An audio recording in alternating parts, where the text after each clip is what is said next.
Hello guys, may buntag. For today's video guys, ano ta? Atong ano lang ka. Ano ta? Wala tayong pambiling karne kasi ito ngayon ang ating gagawing karne. Dudurugin natin to lang ka ito guys na pinakuluan. So para hindi naman sabihin na kaya ginanito ko na kinamay ko na. Para durog na durog siya guys. So nandito ang ato ang mga sangkap tanan. Kung gusto nyo rin to matikman kung ano ang lasa, manood kayo dito. Panoorin nyo lang ito yung aking video para meron din kayong ideya kung paano gawin. Masarap to guys. Paborito namin to. So kami siyempre, mas lalong mahal yung gata. Tsaka yung minsan mga sinisikmura kami kapag paggata lagi yung gulay. Kaya ito, lahat gustong gusto nila kasi prito. Ipiprito natin to siya guys. So ayan dinudurog ko lang. So mas the best talaga kung nakakamay ako. So para hindi naman nakakahiya na medyo kuan. Kaya ayan, meron tayong plastic sa kamay. Meron tayong guantes. So ayan, durog-durog siya. Durugin talaga siya. Masarap to, i-try nyo. Para lang kayo nagpiprito ng giniling. Para lang kayo ayan, di ba? Durog na durog. Oh. Para lang kayo nagpiprito ng giniling.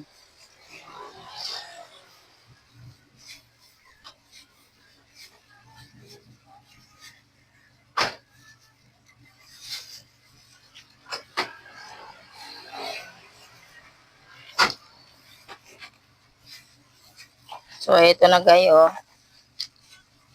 Yan. Hindi ko lang talaga siya dinamihan. Ayan, lumusot na yung aking kamay.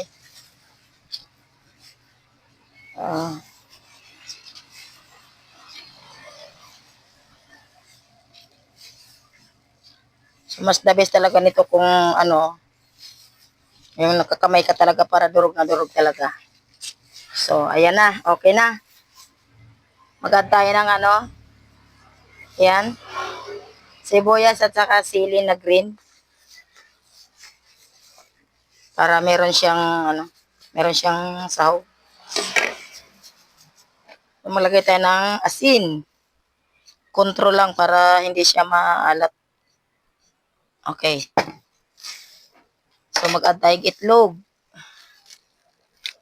Ayan. So para masarap, ginawa kong 3. Mas lalo pang masarap ito kung dadamihan yung itlog guys. Yan. So naglagay lang ako ng 3 itlog. Siyempre kay malang itlog. So, siyempre mag-add taog.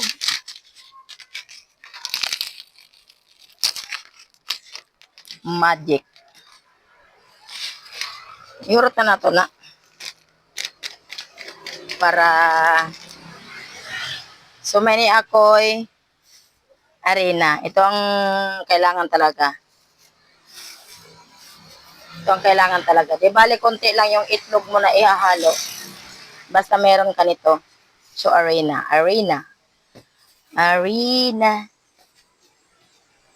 So, mag-atag arena, guys. Kaya ito na siyang i-mix. So, arena.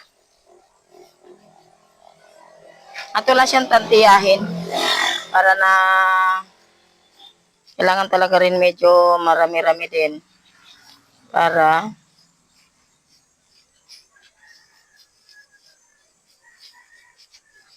okay. Oh.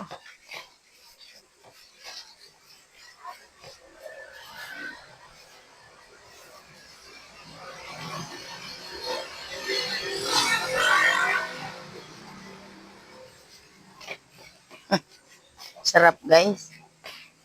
Tapos, piprituhin lang. Ganun lang siya kadali. Halo na to yung arena.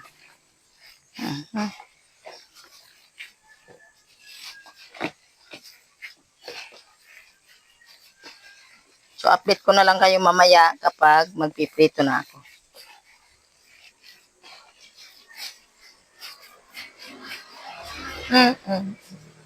May mga buto.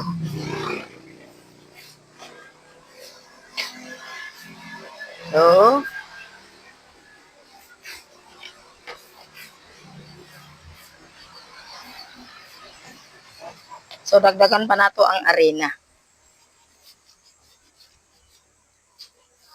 Para maraming arena. Okay, tama na yan. Para meron pa tayong magamit sa sunod. Kasi mahilig kami nito, guys. Hilig kami ng ganitong ulam. Kasi paborito ito ng aking mga junakis. Paborito namin itong ganitong ulam. So, ayan. So, meron na tayong asin at saka magic sarap, no? So, mag-add tayo nito. Secret.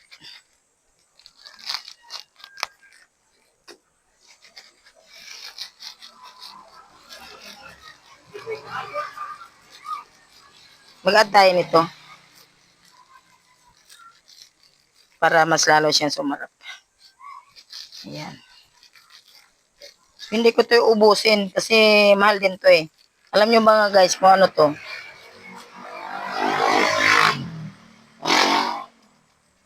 Ito ay hibi. Pampalasa lang. So, tama na to. So, masarap na to. Ito siya, guys.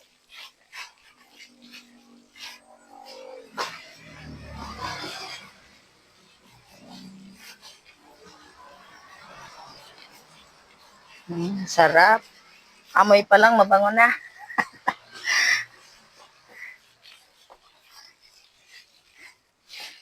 So, ayan, ganyan sa kadami. So, di ba, ayan na siya. So, piprito-prituhin ko na lang yan siya ng mga ganito-ganito.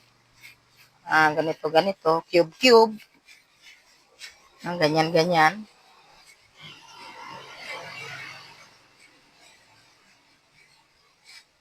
Para kang nag-ano ng meatball. Meatball. So, ganyan.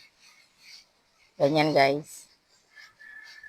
Ganyan. Tapos, pag ano mo na siya sa kawali, saka mo na siya ipipress para lumapad. Ano lang?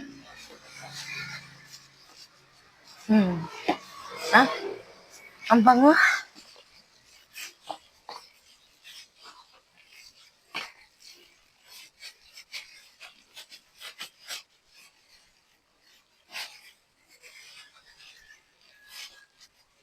Nadurog ko yung buto. May buto eh.